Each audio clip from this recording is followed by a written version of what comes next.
ভাজাভুজি খেতে আমরা বাঙালিরা বরাবরই পছন্দ করে থাকি।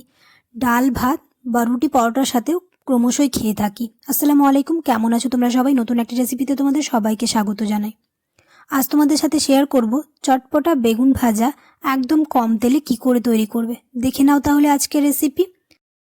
চটপটা বেগুন ভাজা বানানোর জন্য এখানে আমি নিয়েছি হচ্ছে 2 চা চামচ বেসন, 1 চা চামচ চালের গুঁড়ি, 1 চা চামচ লঙ্কা গুঁড়ো, 1 চা চামচ হলুদ গুঁড়ো, 1 চা চামচ ধনে গুঁড়ো, 1 চা চামচ জিরে গুঁড়ো, আর দিয়ে দিব হচ্ছে 1 চা চামচ কালো জিরে, 1 চা চামচ পোস্ত না থাকলে তোমরা এটা স্কিপ করতে পারো, আর দিয়ে দিলাম হচ্ছে স্বাদ অনুযায়ী নুন। দিয়ে খুব ভালো করে মিক্স করে নেব। মশলাদার বেগুন ভাজা বানানোর জন্য আমাদের ব্যাটারটা একদম রেডি।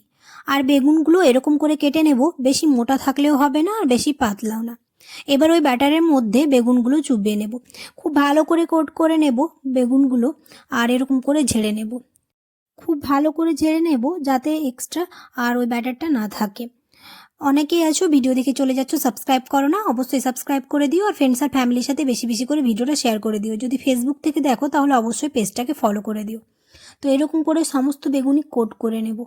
আশা করছি আমার আজকের রেসিপি তোমাদের খুব ভালো লাগবে। একদম কম তেলে তৈরি করে দেখাবো আর একদম খুব ভালো হবে খেতে। সমস্ত বেগুনই খুব ভালো করে কোট করে নিয়েছি। এই মশলাদার বেগুন খেতে হয় দুর্দান্ত, গরম ভাতের সাথে হোক বা রুটি পরোটার সাথে। এরকম করে একবার বানিয়ে দেখবে, একদম কম তেলে খুবই অল্প উপকরণে বানিয়ে ফেলতে পারবে। 10 মিনিট এটা রেখে দেবো যাতে বেগুন থেকে জল বেরিয়ে আসে আর মশলাটা ভিতরে চলে যায়। তো আমাদের 10 মিনিট হয়ে গেছে। এবার একটা প্যান নিয়ে প্রায় 2 চামচের মতো সর্ষে তেল দিয়ে এবার খুব ভালো করে ভেজে নেব। খুব ভালো করে তেল গরম হয়ে আসলে এবার এক এক করে বেগুনগুলো দিয়ে দেব। একসাথে 4টে বা 5টা করে দেব। দিয়ে খুব ভালো করে 3 মিনিট এপিট ওপিট করে ভেজে নিলেই ঢাকনা চাপা দিয়ে আমাদের রেডি হয়ে যাবে চটপটা বেগুন ভাজা। এটা বানাতে খুবই অল্প সময় লাগে, তোমরা একবার ট্রাই করে দেখবে খুব ভালো হবে খেতে। এবার ঢাকনা চাপা দিয়ে গ্যাসের ফ্লেমটাকে একদম লো টু মিডিয়াম করে দেব, তাহলে বেগুনগুলো সেদ্ধ হয়ে যাবে।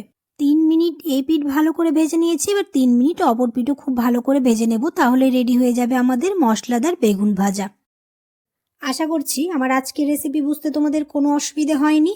আর যদি ভিডিওটা ভালো লেগে থাকে তাহলে অবশ্যই ভিডিওটাতে একটা লাইক করে দিও। কমেন্টে জানাতে ভুলো না কেমন হয়েছে।